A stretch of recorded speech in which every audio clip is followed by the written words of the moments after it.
د طالبانو دفاع وزیر مولوي محمد یعقوب مجاهد د ولسمشر محمد اشرف غني د ستنېدو لپاره پراخ امنیتي پلان منظور کړی دی.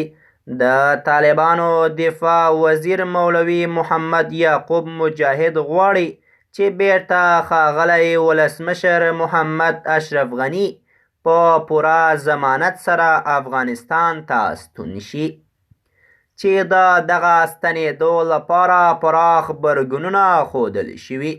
پخواني سیاستوال چې په بهر کې میشت دي د ښاغلي ولسمشر محمد اشرف غني ستنېدو ته یې غبرګونونه ښودلي.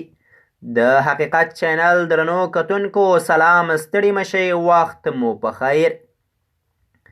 یو څو مهمو او باوري سرچینو ویلي د ملا محمد یعقوب په یوې غیر رسمي غونډه کې د ولسمشر محمد اشرف غني د ستنېدو په اړه تفصیلي او امنیتي پلان منظور کړی دی.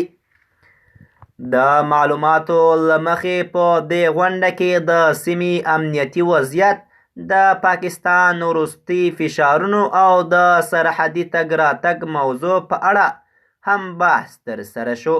سرچینې زیاتوي چې ملا محمد یعقوب مجاهد څرګنده کړې هر افغان چارواکی د سولې او ثبات لپاره همکارۍ ته چمتو وي، نو موږ یې په خدمت کې یو او د امنیت ژمنتیا ورسره کوو.